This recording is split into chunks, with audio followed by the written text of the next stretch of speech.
welcome, everybody, to the beginning of the new season, the 2024 World Championship Formula One Racing Class first race from Bahrain. And we're so pleased to be here back with you all. Thank you so much. We've got some comments. Hello, Robert. Thank you. Hello, Max. Thank you so much.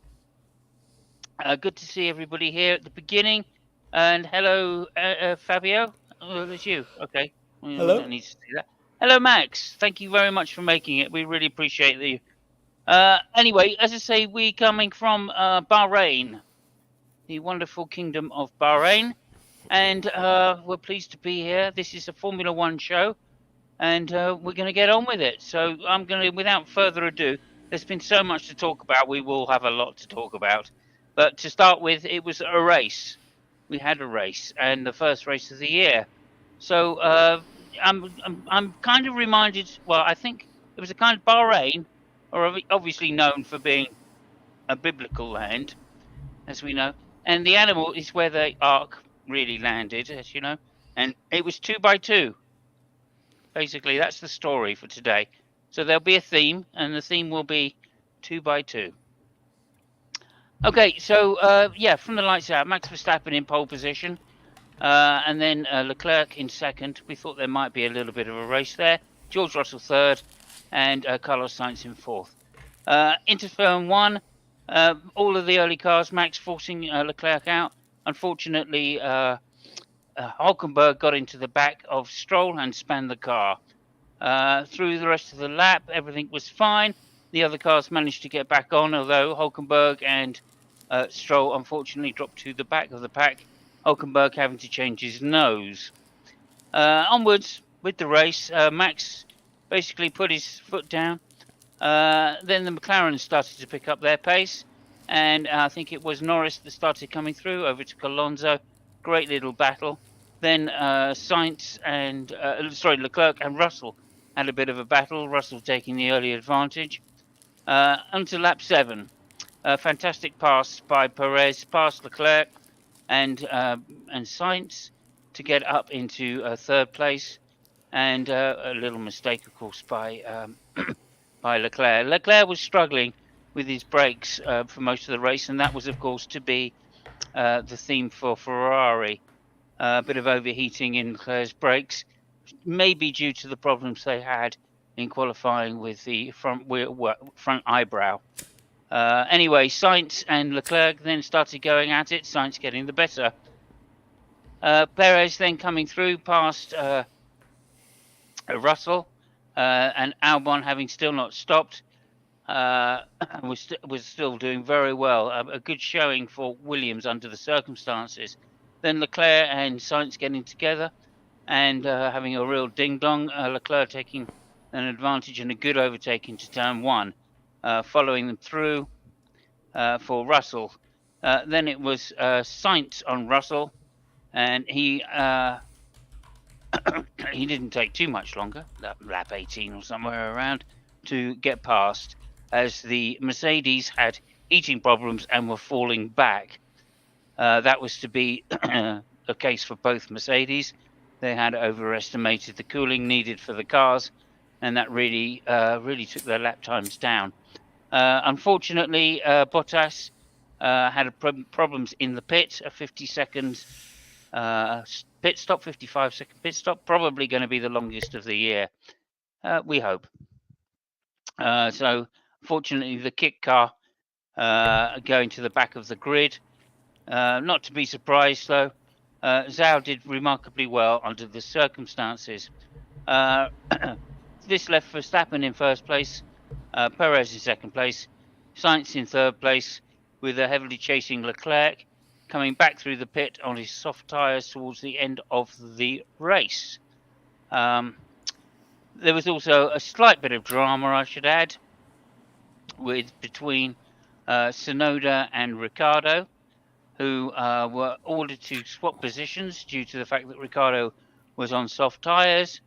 Tsunoda didn't really like this, but eventually complied two laps later, probably when the best of his Ricciardo's tyres had gone, and then Ricciardo couldn't get past anybody at all. So that really was a bad move for them calling that out.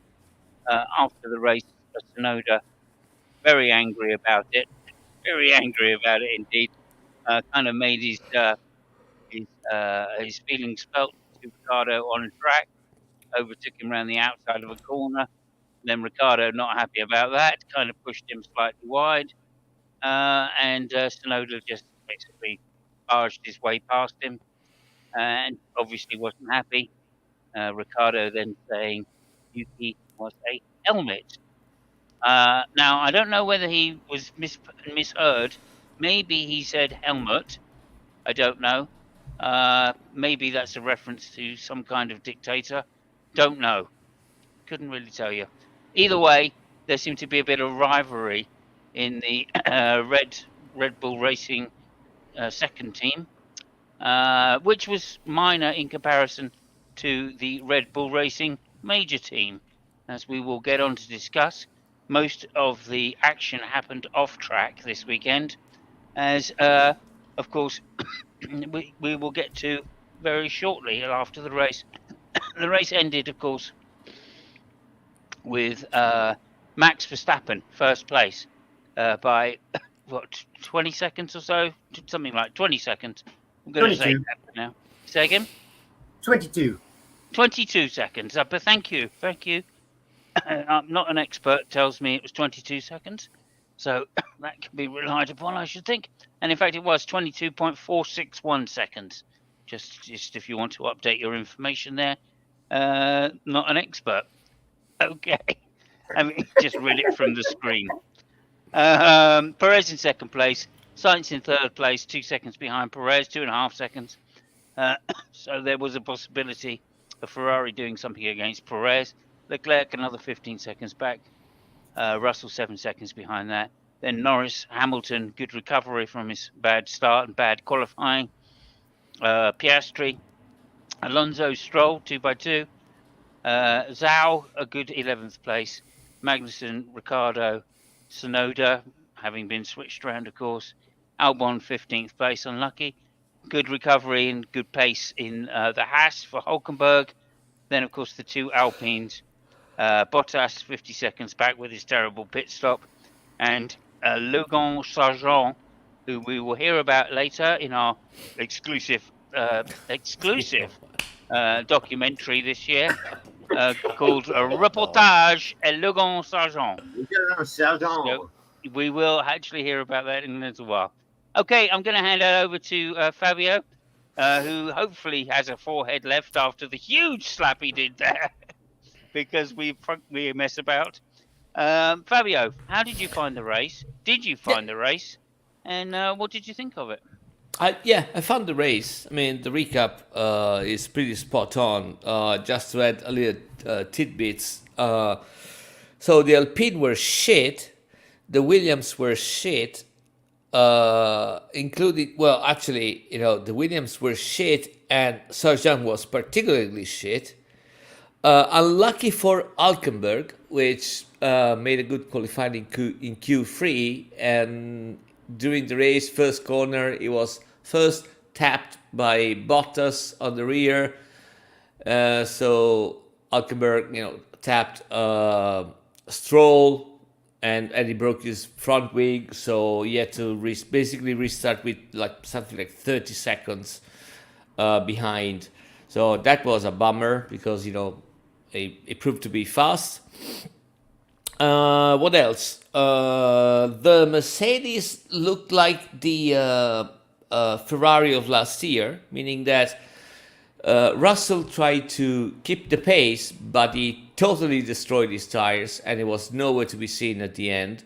So that was something that usually happened to Ferrari last year. It didn't happen this year. Leclerc actually had an issue, and the funny thing is that while I was watching the race, I was also watching old episodes of a TV series. I think it's the environment is in New Mexico. Anybody taking a guess of what I was watching? In New Mexico? Yeah, I think it's New Mexico. It involves a guy dealing with drugs. Yeah, Breaking Bad. it was Breaking Bad. So that was really funny because that was it really happened, to Leclerc. He had an issue with one of his brakes. Apparently, the data showed that one of his brakes was like 100 degrees hotter than the other. So what basically happening was that when it was braking, one of the brakes was pulling the car on the right, and that's also showed. I mean, there was something wrong from the get go. He was always locking the right front tire, even in turn 9 and 10, where you usually lock the left tire, and was still locking the right tire. So he had that issue. He tried to recover, but it was basically terminal. There was nothing they could do from the box. He had to deal with it. So he got fourth place. All things considered, it wasn't bad.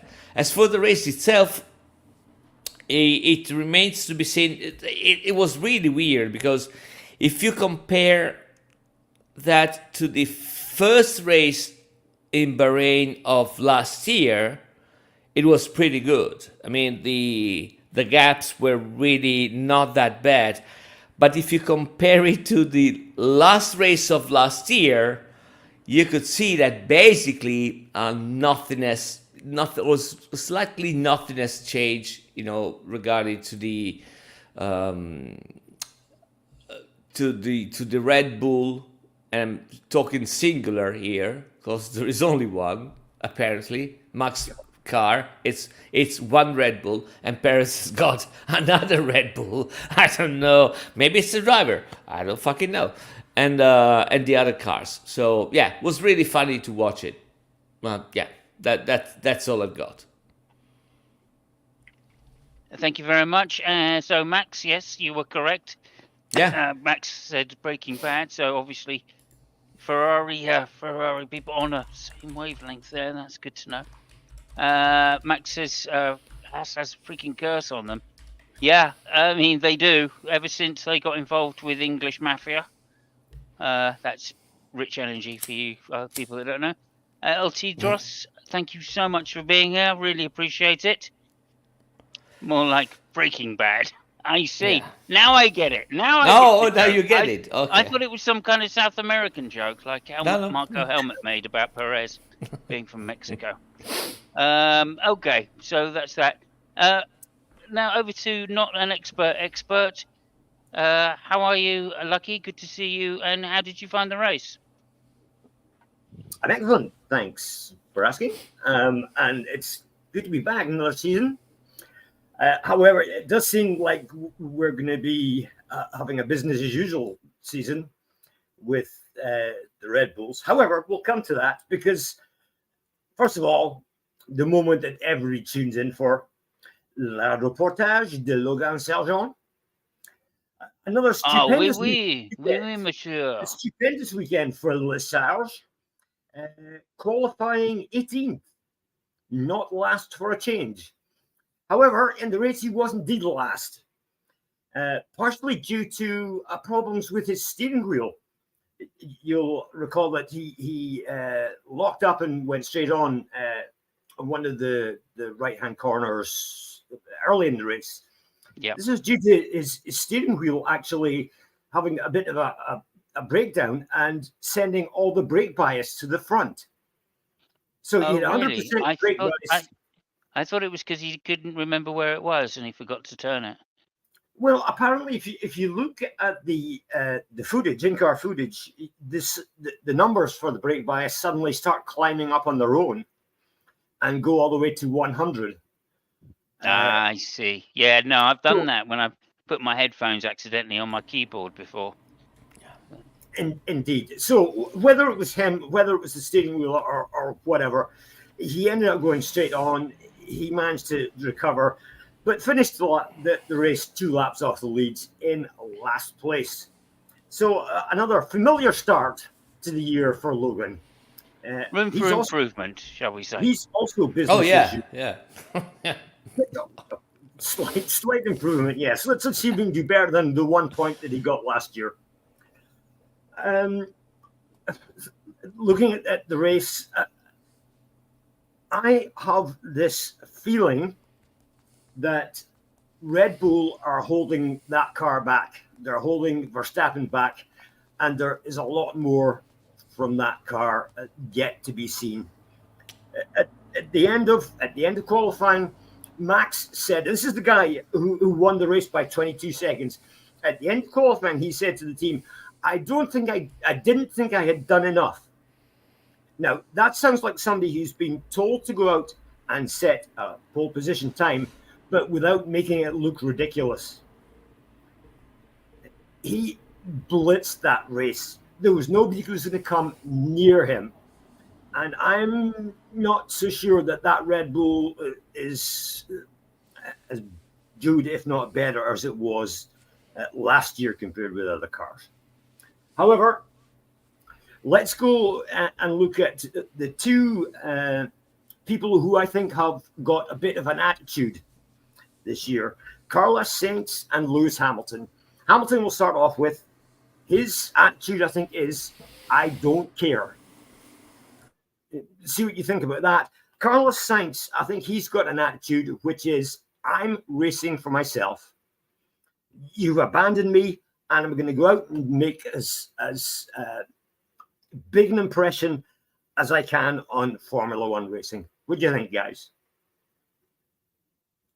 Yeah, I think you've got a very good point about Carlos. Lewis, I don't think he's got much to prove, obviously, because he's already got the titles in the bag. But I think he's going to want to get it to the point where if he can beat Max, he's going to really put it to him.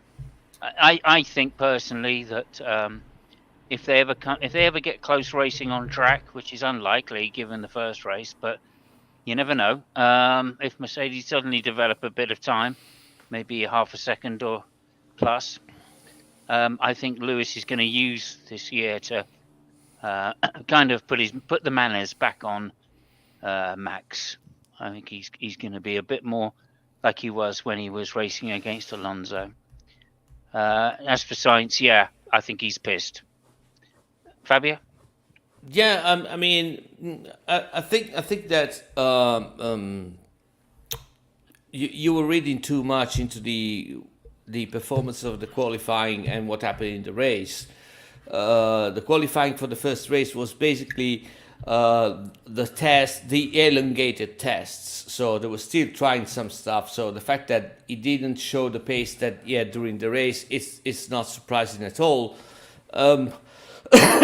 As far as Carlos is doing, I mean, Carlos is at the end of the contract next year, and he has to find a seat. So of course he's gonna. I mean, this is natural. It doesn't mean that he's gonna race by himself. You know, he just has to show that he's a good candidate for whatever happens next year. So, I mean, again, it's business as usual.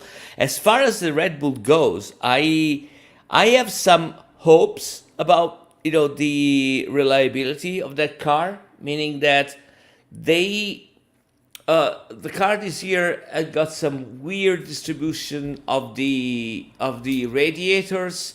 They split the radiators. I mean, they put a V in the main ones, and they also split the radiators on the main cowl. And so this tells me a couple of things. First one is that they might have some heating problems, so they have to put the radiators in different positions. And the second one is that it's a new solution for them, so the hope is that it might get into some reliability problems. It's something which has never really been tested, that position. So fingers crossed that something might happen and we might see some really good races. And talking about this. Can I just mention the radiators quickly while you mention them? Yeah. Which is to say, one of the things that Adrian said about them is that they have a much lower center of gravity now for the cooling, and that potentially is going to give some stability for the platform. So that is, I don't know. I don't know. I mean, it sounds weird to me because the drawings that were shown were basically that they still have the radiators in the side pods. They're a little bit smaller, but they're still there. Plus, they put 4 other radiators, split in 2, on each side of the cowling, just behind the head of the driver. Which, Right. Yeah. I mean, I don't know what he's talking about, but I mean, if anything, that is going to raise the center of gravity. You know what I mean? Right. Well, I think So, the main cooling is done with the side pods that are sideways, right? So that they're going to stay where they are, of course. But the side ones can be redistributed, and I think that's the point. They can use them as some kind of redistribution for the well, I weight. mean, You know, yeah, I'm not doubting that he said that. no, I just find it strange and that. the point about that is that they can, although they haven't done at the moment, what they can do is take away quite a lot of the side pods. So that's the point about the new cooling system, is that when they get to a race where there isn't much heat and they don't need so much cooling, they can literally take away one of the 3 cooling systems, and they should be fine still. In Well, which I case, mean, they can put on much narrower side pods and gain incredible speed. removing the That's the idea. side pods didn't really played well for Mercedes, in previous years. So I don't Yeah, know about that. yeah. And Yeah. as far as the cooling goes, I mean, last race was at night and it was pretty chill. So I don't know where they are expecting to race this year, which is going to be cooler than Bahrain at night. But we'll see. Anyway, we're going to see. I still think it's because it's something new, they might have some reliability issues. That's all I'm saying. One can but hope. Right. About that, the question I want to ask you two guys, and we will find the answer at the end of the season. How many races do you think that Max Verstappen is going to win this year? Oh, there's the question. Lucky, would you like to answer first? I think a lot of that's going to depend on how the If he season wins, goes. yeah, of course. Just But start off with- if he's, I mean, if he's winning the first half of the year, then will he let Perez pass and get some points? It's Max Verstappen. We know. oh no! Sorry. I'm going to interrupt you there. No racing driver is going to let anybody else, win the race just because they're good-hearted. That so scratch that. That doesn't exist. How many races do you think that Max Verstappen is going to win by the end of the year? Well, it's happened in the past, but we'll forget that. I'm going with 22. 22 out of 24? Yeah. Okay. Yeah, I think. I think Max is going to have some problems this year. I think the plain sailing he had last year is not going to be quite as easy. It's really tough. I mean, it's a tough question because I how know. long is a piece of string? I'm going to say 21 again. No, okay. So I'm going to say between... No, no. A number. How many races? Not between. I think something we better qualify before you give your answer is: are the prices right? He's like that rules though. apply? He did that last year. Didn't he, Lucky? 16. 16. Okay, there we go. So we're Move nailed on. down now. That's good to know. Okay. I just can't see anything getting close to the Red Bull this year. And like he had a 22 second, as I was reminded, lead at the end of this race, and he wasn't even on pace. And that was to one his of the teammate. That wasn't one of an opposition car. That was to his teammate. Remember? in That the was to same his car. teammate. Yeah, that's true. Another 7 seconds or something like that. So 30-second lead, and he wasn't really pushing it. I mean, that is huge right there. But nonetheless, I also think that one of the things that I read, an engineer channel that I follow said, was that the degradation on the Red Bull tyres is so consistent across the whole run. Right, there's literally no performance drop off through the degradation of the run. So and they can extend their length of their runs by, some huge percentage, maybe as much as 50% over the rest of the field if they wish to. So, I mean, I just can't see it with those kind of tyre stats, if that's true. And I've got no reason to doubt it. The guy gave some data from the testing where Max did like 12 lap runs on the medium tyres, which were the soft tyres that they were using at the race. And his last 3 laps were his fastest laps, all very consistent times. So, like, at the end of the lap, he clearly wasn't pushing. Yes, it was testing. That's probably why he wasn't pushing. But still, no degradation whatsoever on the tyres, other than just wearing them out, of course. There was no performance degradation. And if that's true, then nothing's going to come near it, because both Mercedes and Ferrari did see drop off on the tyres towards the end of runs. From personal experience, I can tell you that it's very dangerous to infer anything from the tests unless you know what they were actually testing in that stint. It's almost impossible if you don't know what they were actually testing. So, I mean, of course, you can look at the times and you could say something. It's fine. I'm not saying it's not fine. It is fine. But unless you know exactly what they were doing, what they were testing, it's really hard to say. Almost impossible. While we're on the subject of overheating, I believe Mercedes had to use a conservative engine mode in order to prevent overheating and compromised reliability this race so as well. Can I just read something out here? Max says Max Verstappen had a string of 7 laps with just a tenth differences between. It was like a metronome. Mm-hmm. Yeah, it was awesome. It was an awesome race he was driving, no doubt about it. And I don't think he was pushing the car particularly hard either. I think we're confusing, and again, I think we're confusing Max Verstappen with the Red Bull. It's 2 different things. Perez on the same car is not able to do that. So that leaves the fact that Max is really a very good driver, like a proper good driver. Sure, the car suits him, but still, it's a very good driver. And another, F1 driver, which is not, it's saying something, with the same car, is not able to replicate what he's doing. So we got to be super careful, in distinguishing the car from the package, meaning the car and the driver. Yeah, that's a good point. That's still a very good point. And of course, I tend to ignore Perez because he doesn't seem to have the same driving skills that Max does. Of course, you see him on the wheel and he's a lot more aggressive than Max is.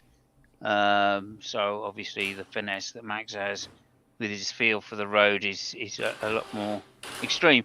However, I wouldn't put him much. I wouldn't put him. I would just put him in the same class as like the Alonsos, the Hamiltons. I wouldn't even say Leclerc's in there yet. But those that have really learned how to drive the tyres rather than just the car.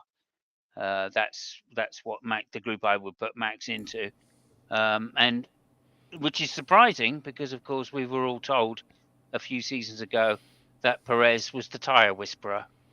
It doesn't turn out to be that way. As far as the tyre goes, I can't agree with you. I mean, Alonso and Lewis and Max, seems to have a particular feeling on how to treat the tires.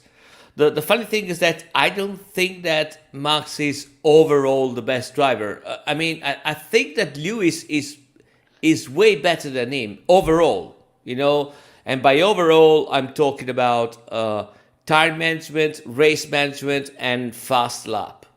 I think that even in the new guys, like for example, Leclerc is faster than Max on a single lap, on a fast lap. Yeah. Lando has shown slowly but steadily that he has a vision of the race, which I think it's better than Max. Even if the vision of the race is really difficult to compare because usually Verstappen is in such a position that it doesn't really have to think about the race mechanics.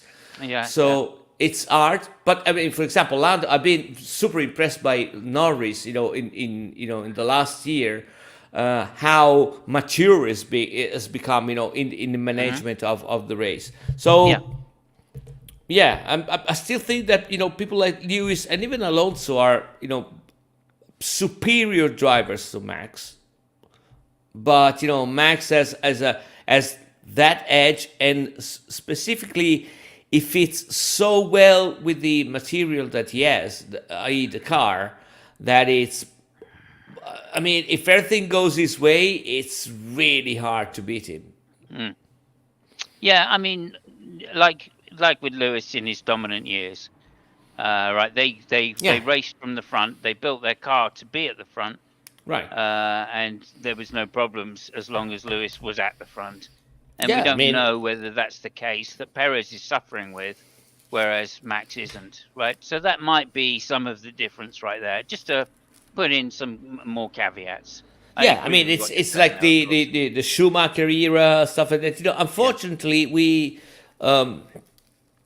it is true what is said that compared to other motorsports like motorcycles, stuff like that, the car is more important than the driver. Okay, but that's especially true if you made a car which fits the driver. Because absolutely. nobody in his right mind will say that Lewis Hamilton has just forgot how to fucking drive an F1 car.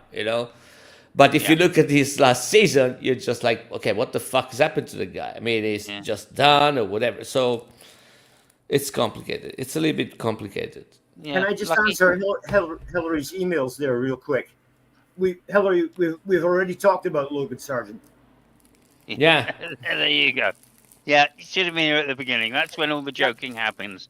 So there we go. Okay, thank you for joining us, and please remember to like and subscribe and all that good stuff. Okay, so moving on, if we may.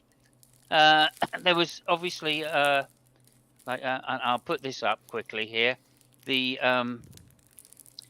we go. Should I pick up, guys? This is for you, Hillary's. Toto Wolff calling Max Verstappen. Max saying, should I pick up, guys?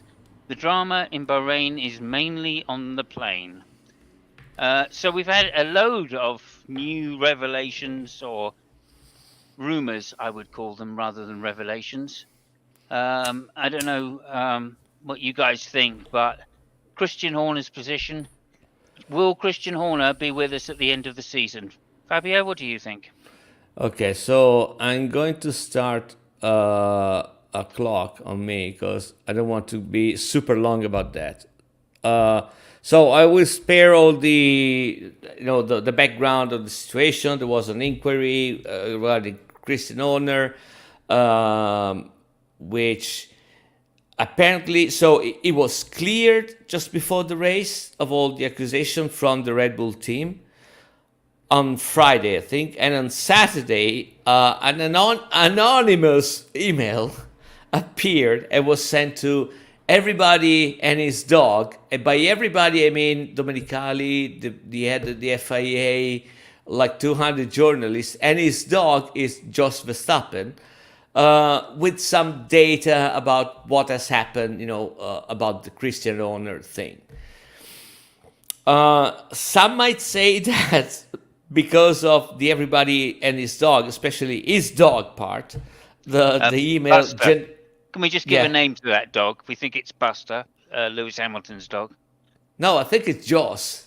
But oh, yes, okay. Yeah. You mean, there's no way to refer to the woman as Joss's dog. That's just disrespectful. Well, anyway, Anyway. Anyway, some people would say that it was Jos Verstappen which sent the email. Maybe, I don't know.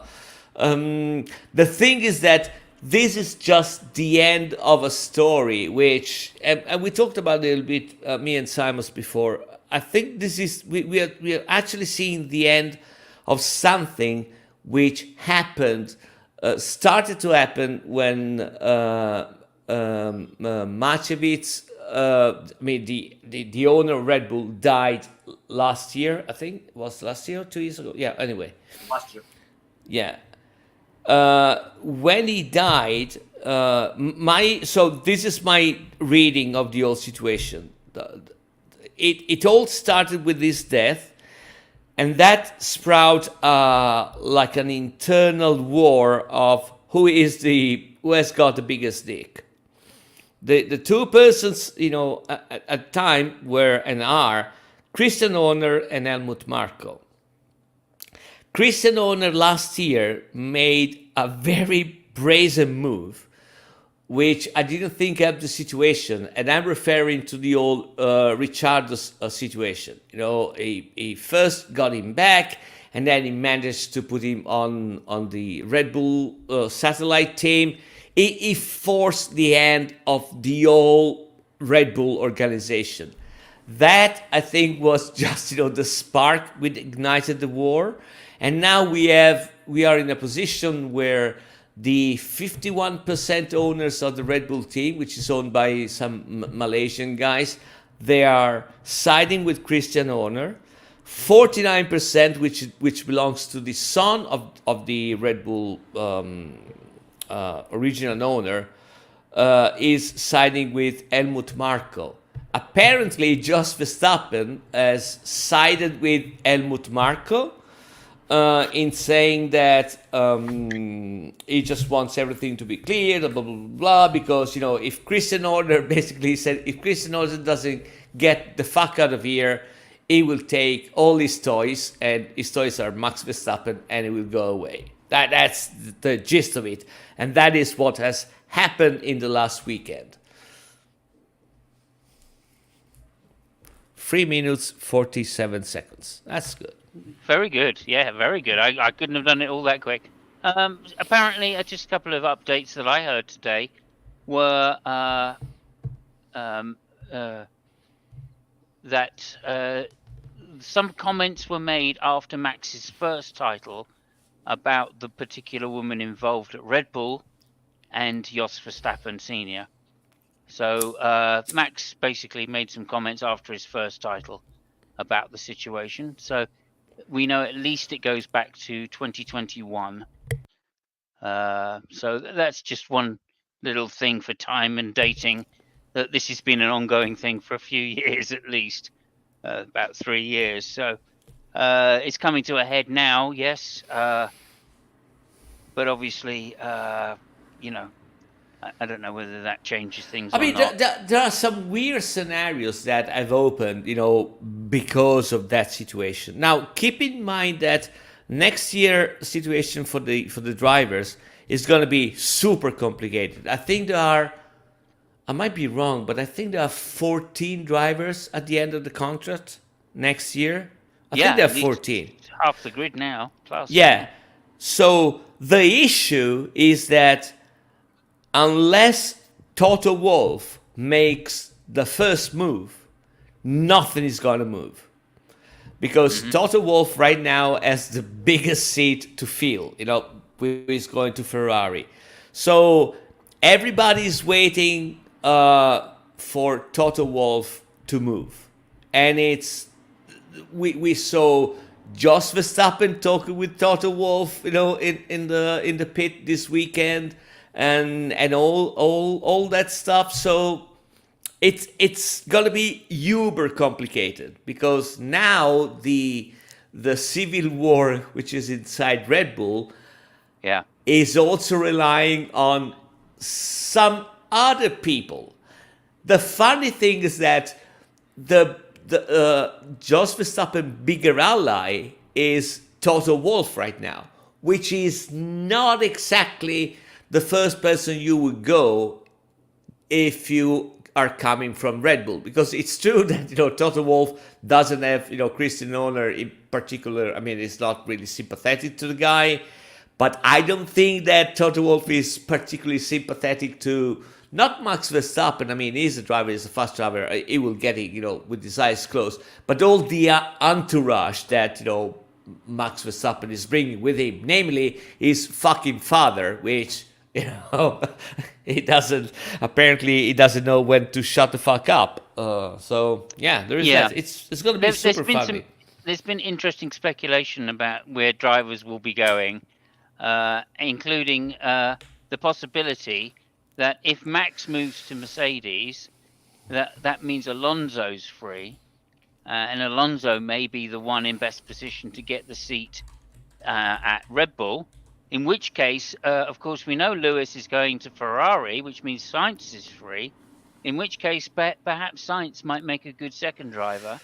In which case, we've got a Spanish duo at Red Bull, which would be quintessentially a weird situation, but nonetheless exciting. I think exciting pairing. I would like to see that pairing personally. Yeah. But anyway, there we go. I think that the guy which got the shortest stick right now at the moment is Carlos Sainz. Because without all this drama, I think that Carlos had a really good shot at going either to Mercedes or to Red Bull instead of Perez. But now with Max potentially moving and Alonso back on the scene, I don't know where he might end. I don't think he's going to go back. Well, he's not going to go back to McLaren. Maybe Aston Martin if Alonso moves. I don't think he's going to wait for Audi to come in full force. I think in 26. I mean, I don't know. It's a big throw of the dice. So his situation is way more complicated than it was like a couple of weeks ago. And also like your point about Mercedes, being the decision maker of where the pieces fall. All that completely depends on how Red Bull sort themselves out. Yeah, because for all we know, Helmut might go, all right, I'm out of here, because there's certain, people have been making rumours about how Max can get out of his contract. He has a long contract at Red Bull, and no team can afford to buy him out. Really. Oh. It's millions and millions to buy him out. But there are... Hang on. But there are certain breakers for the contract, right? There are clauses which means he can get out early. But what they are, we don't know. I've heard rumours that if Helmut leaves Red Bull, then Max can instantly get out of his contract, no problems. But then I also heard Adrian Newey can leave Red Bull if Christian Horner resigns. But then I also heard that Max is dependent on Christian Horner being there. That if Christian Horner leaves, then Max can leave, and it's not Helmut. So, what the truth behind this is that obviously we aren't going to know because we're not on the inside. Carry on. Keep in mind that Red Bull is going to lose anyway a big pawn in his chessboard, namely Vash or Vache. I still don't know what the fuck he's from and how it's pronounced, but is Adrian Newey's right hand, which he has been rumored, and that is before the old shit happened, but he has been rumored to go to Ferrari. So it's and by the way, this is one of the reasons why Jos Verstappen is so, at least that is one of the things that he raised. He said, because of the situation now in Red Bull, there's a lot of people going on, and I think he was referring directly to Vash.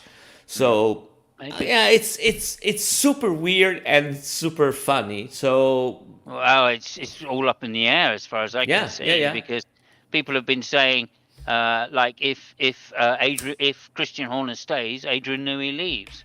And yet those two have been thick as thieves for the past, 15 years, right? Yeah. Since Adrian moved there. under Yeah, Christians. but it's also true that because this was something which was rumored, when the internal, inquiry was Hmm. going on, and apparently, well, I'm not going to say that Adrian Newey just, said that okay, this is not going to happen because apparently it's in a contract. But there was some moves from Adrian Newey trying to detach himself, from Christian Horner, saying it's not something automatic, So again, Yeah, I yeah, guess there yeah, is a big civil war inside there, yeah. which I just hope Well, that everything fucking implodes. I would just say one thing. One of the things Adrian, the power that Adrian has in that team is quite large. Remember, he decided that he wasn't going to do a Formula One car one year, and he wanted to do the America's Cup vote, right? Which is the same thing Mercedes had tried previously. And Yeah. Adrian said, "That's what I want to do. I want to design a boat," and he did. He got time off away from designing the Formula One car in order to, design the America's Cup boat. Yeah, I mean, Unfortunately, that it year, was part of the team, Let's. of course, he's always Yeah, part yeah, of it. yeah, yeah. Yeah, but nonetheless, but that year, of course, the Red Bull wasn't so good, and he was quickly ushered back into the Formula One fold Right. to design the Formula One car. So I don't think we can underestimate, Adrian's contribution to designing the car in any way, shape, or form. More importantly, of course, is his contribution to making sure that the car drives the way it's designed to be driven, which is Oh, to make upgrades early in testing and the early season part, it, and it's also diagnose the car. it's Yeah, go also ahead. true that the other way around is also true. Let's remember that Max Verstappen is somebody which was born and bred in Red Bull. So one of the reasons why he's so efficient in driving that car is because he's used to drive that kind of cars. So what I'm saying is that Max Verstappen on a different car, even if it's a very competitive car, it's not a given that he might be able to drive it the way that he wants. So if Yeah, I yeah, were just Verstappen, I would be super careful because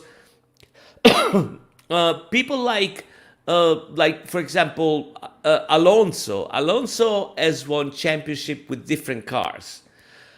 Michael Schumacher has won championship with different cars, and even when he went from Benetton to Ferrari, it took him a couple of good years to adapt himself or to adapt the car to his driving style. It's it, yeah, it's it goes back to what we were saying before. The car is very important, and the package is the key. yeah. And Okay. it's not a given. I mean, Mhm. look at Perez. Perez is a Sure. fantastic car, and Okay. he just yeah. Okay. I'm going to hand it over to Lucky because we've just been dominating the chat. Yeah, So sorry about that. let me just before I do, I want to say hello to a few people. Hello, Gio. Thank you. Hello, Hillary's. Of course, I said hi to Max. Hello, Michael Grandal. Thank you so much for coming by. Please remember to like and subscribe. And of course, Halsey. Thank you very much, Halsey, for dropping by. I appreciate that. Please remember to do the old likes. And of course, everybody, just remember, we're now on Kick. And there we go. Over to you, Lucky. The Red Bull controversy. I'm going to call it controversy. The Red Bull shit show. What do you think about it? Okay, well, before we start that, I have to correct Fabio. Alonso won both his titles with Benetton. He didn't win them with two different mates. I don't think that this Christian Horner business is over yet. It just seemed to come to this sort of damp ending where they didn't find anything of any substance in any of the allegations. Now, Red Bull were quick to say, well, we had our own internal lawyer, our company lawyer who investigate this, and we hired an quote independent unquote lawyer. Now, you don't hire independent lawyers. If you hire a lawyer, they will have your best interests at heart, or they're not your lawyer. It's just as simple as that. And I think there might be more.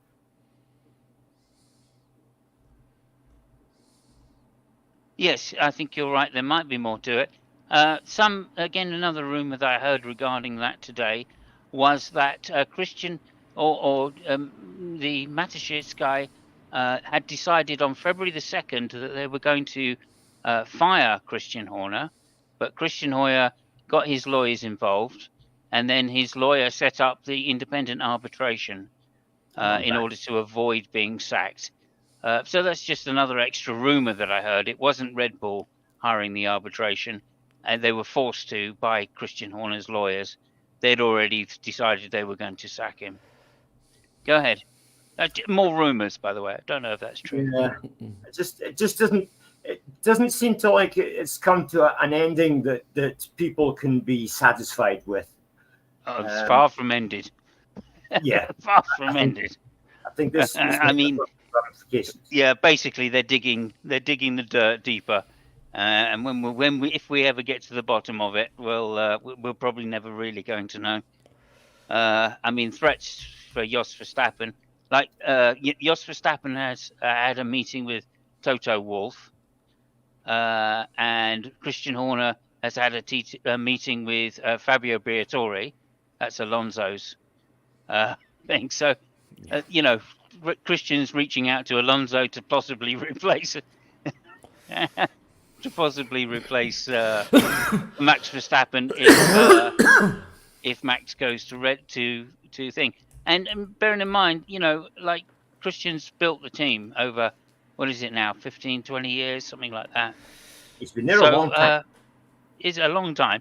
And he knows all of the moving parts.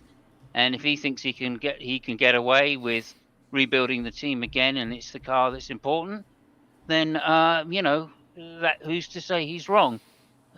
This happened before. I remember with Ron Dennis, of course. Famously, Ron Dennis lost Barnard and two drivers, didn't he? Prost and Senna. Barnard, Prost, and Senna. And it took him like 10 years to rebuild the team back to a position where it was going to win again.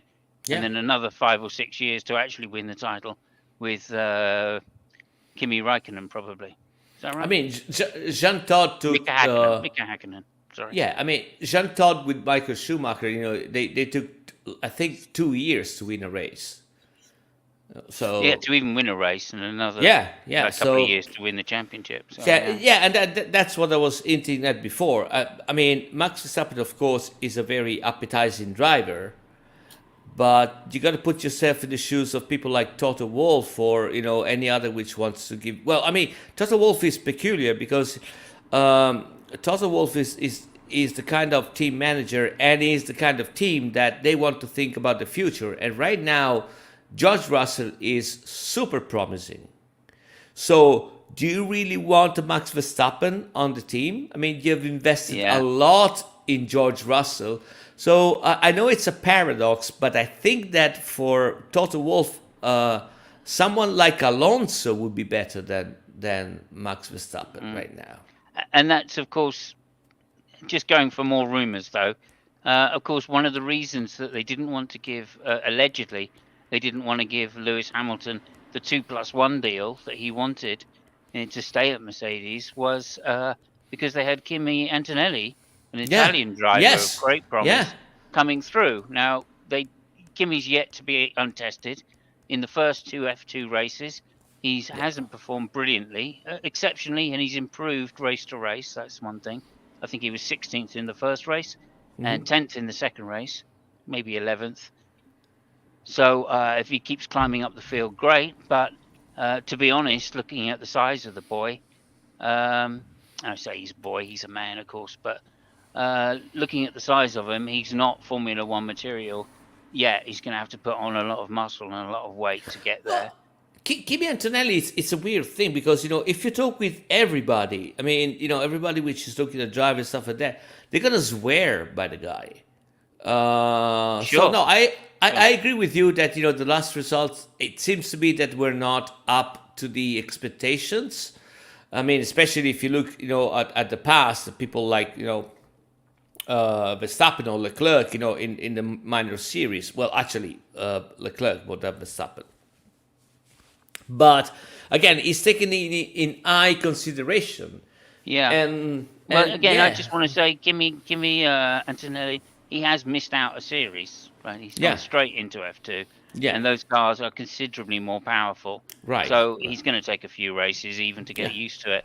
Whether there's enough races this year for him to prove himself to make another step up is another matter. And this leaves Mercedes in a very difficult position because they won't know whether they have got a seat available that they want to give him until like towards the end of the year anyway. right, Presumably they're going to give him some of the new driver tests and things like that, the first free practice test right. sessions that they give to new drivers, and they'll give him presumably all of them.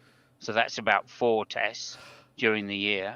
Yeah, but I mean, you're coming to my side because if that's the Absolutely, situation, yeah. yeah, if that's the situation, Alonso would be a way better driver because you can make like a 2-year contract with Alonso and just then kick him away because fucking he's old, blah blah blah blah and stuff like that. I mean, you can't do that with Max fucking Verstappen, So it's weird. It's super weird. Yeah. I don't think that. I mean, just Verstappen well, of course, he's dealing with a top racer, but I mean, I agree with you. I completely agree with you. I think I think Toto is probably making it seem like it's an enticing move, yeah, and that Mercedes are very open to it, when in fact it's probably not in their best interest you, anyway. But nonetheless, think of the damage that they're doing to Red Bull if they say, "Yeah, of course we'd have you." yeah. You know who really fucked Max Verstappen in all of this? Lewis Hamilton fucked Max Verstappen. Because the only team that Max Verstappen could have gone to was actually Ferrari. That was the only one which he could have gone to without any issues. But Lewis said, fuck it, I'm going to go there. So, I mean, that door is closed for Max. Mm-hmm. So, yeah. Yeah, interesting. I mean, it's like I think the dice are so far in the air right now that obviously this is all complete speculation. Yes, yes. And how it'll form out, I don't think that Max is going anywhere in a hurry. Even if Christian Horner stays, Max will be a fool to move. Simply because that Red Bull is going to be the best car for the next 2 years. So, he would be a fool to move before 2026 anyway. Mm-hmm. And also just remember when the same thing happened between Lewis and his dad, who was his manager. Yeah. Lewis ended up saying, "Look, I think his quote was, I just want you to be my dad." Yeah. Right. And then sacked him as his manager because he was getting too involved in the politics, which was not to the style of Lewis Hamilton, who just wanted to be a driver at the time. And I think Max is about the same point in his career. Yeah. Where he doesn't want to be involved in the politics. He just literally wants to get in the car and drive it as fast as he can. And so there you go. We always said that the best part of the Verstappen family was the mom, not the father. So well, yeah, and like I'm sure that Max thinks the same as well. Yeah, especially I mean? now. It's like thanks very much for making me a great racing driver. Now fuck off. Yeah, because you just I never wanted this. You know what I mean? But that's the impression. Anyway, Lucky, do you want to just take us home out of this with this debacle? I think we've covered everything. One thing that you did talk about, and I will reiterate, is never discount how much power Adrian Newey wields at Red Bull, and is backed up with his contract in wielding that power. And if Adrian takes a dislike to you, you're going to be gone. It's as simple as that, whether you're Christian Horner or not. Yeah, he is incredibly valuable to any team that he's at. In fact, so valuable, I don't think any team can afford to lose him to a rival. That's how valuable he really is. So to give you an idea, and if you remember, Damon Hill was famously sacked as a Williams driver in the year he won the championship. You'll also note that Newey left Williams after that. In Newey's contract with Williams, he was supposed to have part of the final decision on who was going to be driving the car. And Frank Williams and what's his name, Bernard, yeah, left him out of the equation. And he said, right, well, fuck you, I'm going. Yeah. And did. So just, I remember what happened to Williams after he left. But it was the start of the slippery slope. It was, yes, 96, 97. So they got Villeneuve in. I'm sorry to be that guy, but we've been going on for 1 hour. I think it's time to start wrapping up everything. Yeah, I was trying to bring it home here. Okay. I'm on you. I'm on you. Don't you worry. I got your back here. Okay. Hopefully, we'll get the show ended before you have your next crash on that motorcycle. Yeah. There you go. I don't know if anybody's noticed, but he almost drives off a cliff at some point. Anyway, so Lucky, anything else you want to just say quickly before we go into the before I play the theme music? Before you play the jingle, if Robert's still here, Robert, you talked about Max Verstappen being a sim racer, and that having an effect on his performance, and you might be on to something there. We might come back to a different show. I think he's going to run, so that's true. Apart from that, was there anything else in the comments we need to talk about? I don't think so. Apart from Tuscany, they're apparently driving the wrong side of the road in Tuscany. Have you noticed that, Simus? I have, yes, I have, but I'm not surprised. And that's all I'm going to say. The way they drive on track, they're like maniacs when they get on a racetrack. So, I'm not surprised. I know where it comes from. Okay, Moving on then. So we're going to finish out the show with a section called Myth or Quiz, Quiz or Myth. Is it a myth? Is it a quiz? Oh, or Jesus is it a quiz and a myth? We got that stuff this year too? Yeah, we got it again. I've already answered the first question, so we can just go straight over that. But over to you, Lucky, for myth or quiz. And this is for everybody in chat, by the way. If you want to type as soon as you hear it, type in your answers. We're going to give you a little while to get the answer in, and then we're going to answer it ourselves. Go ahead, Lucky.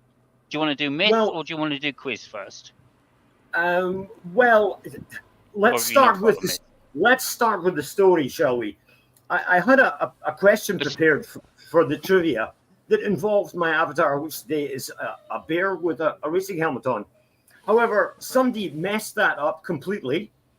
I was also going to talk about Hesketh, and of course that got messed up along with it. Yeah. So we're going to. And by the way, if anybody in chat, if anybody's still here in chat, and can tell me what driver that bear is actually associated with, you'll get a smart arse point.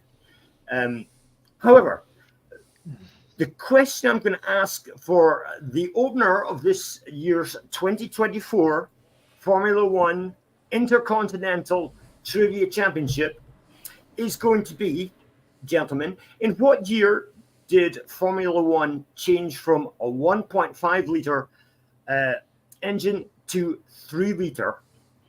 First one to shout it out gets the point. Okay, well, we'll be a little slow because I like people in the chat to answer.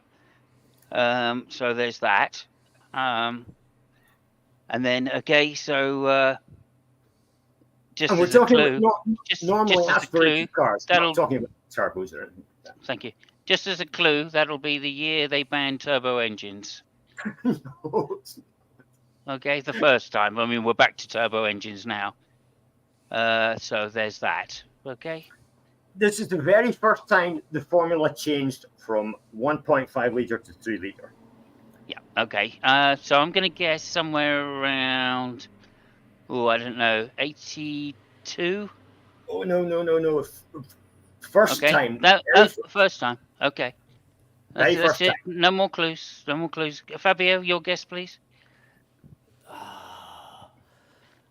I think they used to raise 1.5. I don't know if they went from 1.5 to 3 liters, but I think it was something in the 60s. Okay. Any particular year you had in mind? I don't know. I'll say 62, but I might be Okay. wrong. Okay. There we go. So those are the two guesses. You went 85 and 62, was it? Yeah, 82. I think I said 82. yeah. 82 and 62. Okay, well, neither of you were correct. However, Fabio was much, much closer. It was actually in 1966. They went There we from go. Oh, one fuck. I mean, 1 year. Come on. Okay. Actually, to, no, more than 1 year. Yeah. to 3 liters in 1966. Oh, I So, see. 3 Okay, no, liters. listen.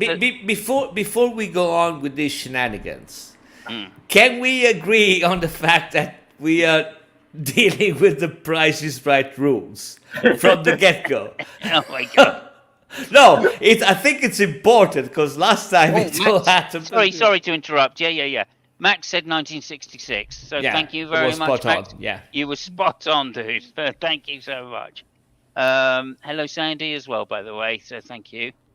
good job, Matt. 1966. Well done, Max. Yeah, Yeah. good shout. Good job. Okay, so yeah, Price is Right rules. Whatever. I think you Okay. get the point because you were closest. Okay. So is that okay? And the difference is, did they move to 3 liter then? When they banned the turbos in the 70s? No, I think they Oh, went to 3.5. 3.5. Okay, yeah. Yeah. That was the well, difference. there Okay, was a fair enough. crossover. There was a crossover, remember, because Renault were running 1.5 liter turbos, Yeah. Yes, you're right. You're and right. the other cars were running still normally aspirated 3 liter engines, I think it Yeah. was. That's But why I then said there was, 82, because not the 70s, because I remember Renault were running 79. They were still running turbo cars. they were But well, they were running. They started off running the cars for like 5 laps before the turbos would blow up in huge oh, they got amounts that of sorted though, fuel. didn't they? Mm. Eventually. Eventually, they did, Okay. yes. But Okay. Anyway, thank you so much for that. And did you have a myth? well, I kind of have a myth. This is something I was looking at that I didn't know much about. And Fabio, being a Ferrari man, might be able to enlighten us a bit with this. 1975, the last Grand Prix of the year was United States Grand Prix. Niki Lauda had already wrapped up the title and was the champion. However, in the 1975 United States Grand Prix, he was in the lead, being followed closely by Emerson Fittipaldi. Now, the pair of them were lapping just about everybody and came up to lap Niki Lauda's teammate, who was at that time Clay Regazzoni. Now, Clay Regazzoni saw Niki Lauda come along and dutifully, as a teammate, pulled over and let him go. However, he didn't extend the same courtesy to Fittipaldi and basically blocked Fittipaldi until Niki Lauda had won the race, basically. However, the organisers got wise to this shenanigans that Clay had employed and black flagged him. Now, a certain Luca Montezumolo got angry, and apparently there was some scuffles. He's gonna crash. Again, there were some scuffles in the pit lane with officials after the race. Does this sound like an accurate description, Fabio? Well, I mean, knowing the kind of person that Montezemolo was, especially when he was managing Ferrari, I'm not fucking surprised at all. Right. Like not at all. Montezemolo is the same person which I can't remember which year. The videos of him jumping from the wall in the track in Monaco, while I think Lauda was winning the race or whatever, jumping up and down and basically getting almost crushed by the car. So yeah, I mean yeah, yeah, I can see that. I can see that happening. Yeah. Also, there was that's not available, that video you put. But also, I think there was some problems with the officials at that USA Grand Prix. Was it that because that wasn't Caesar's car park, was it? That because that was at Long Beach, I think, was it? The I USA think Grand Prix that year. Yeah, I think it was Long Beach. I'm not And really sure I about. seem to remember that they had a big problem with the circuit because it kept tearing up. So they had to Yeah, put concrete overnight or something like that down, and the concrete just kept kept getting torn up. So there was a I'm lot of not sure if it complaints. was this. If it was the same year, but they also had a huge accident because of that. I might be mixing years, but I Mm, think they had a massive. Somebody died that in long. But yeah, anyway, yeah.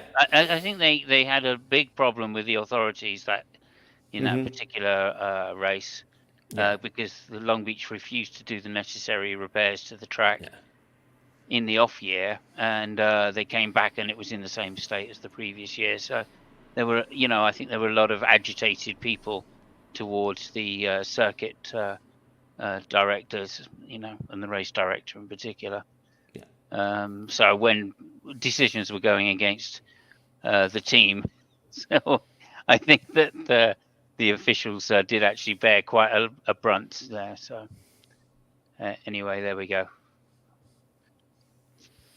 Do you want to try that alternative there, Yes, Simon? yes, I remember this. Okay, so The we can say that quality isn't that great, but yeah. yeah, I saw that. That's a crap video. So yeah, it was true. There was a bit of an altercation between Montezuma and the officials at the 1975 USA Grand Prix at Watkins Glen. Mm. Never a dull Watkins moment Glen. in Formula One. Yeah, okay. Watkins Glen.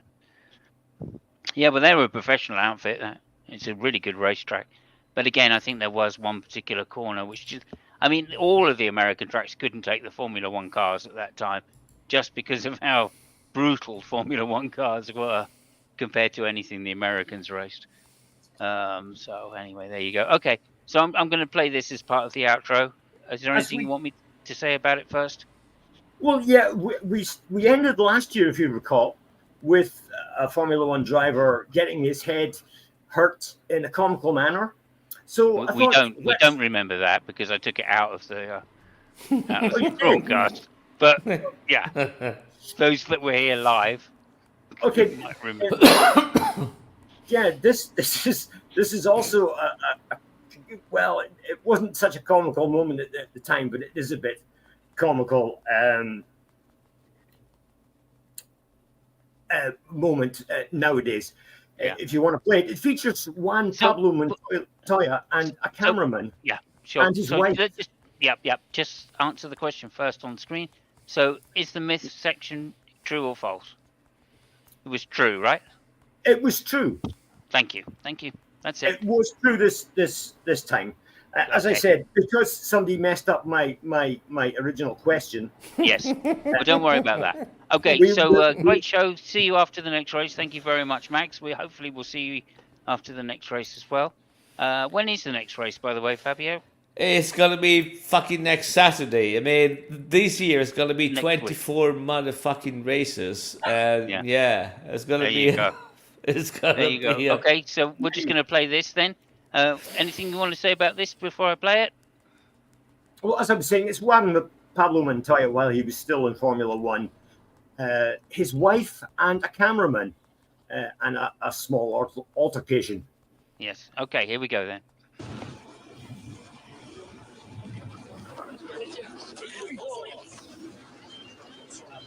Fucking idiot, you broke my fucking head. No. You broke my... No, cuidado. No. You cannot see him. Mira. You fucking idiot! No, yeah?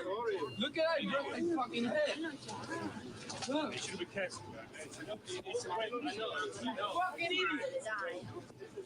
Fucking idiot! Poor one, man. Oh, who's that? It's David Coulthard. Fuck is David Coulthard doing? If I was Montoya, I would be like, what the fuck are you doing? And there we go. Formula One There we drivers. Yeah. I mean, that's Yeah. the difference between Scottish passion and South American passion, right? Don't you? I think you mean North American fashion, don't you? You say No, North I mean, Helmut Marko says it's South America. Oh, If right. Helmut Okay. Marko says it's South America, then it's South America. Yeah. Fair enough. Thank you very much. Okay, that's it for everybody. Thank you so much for joining us, and we will see you after the next show. Big shout out to Gio for the intros and outros, and we'll see you next week after the Saudi Grand Prix. Obviously, really looking forward to that because that's an exciting track. Mm.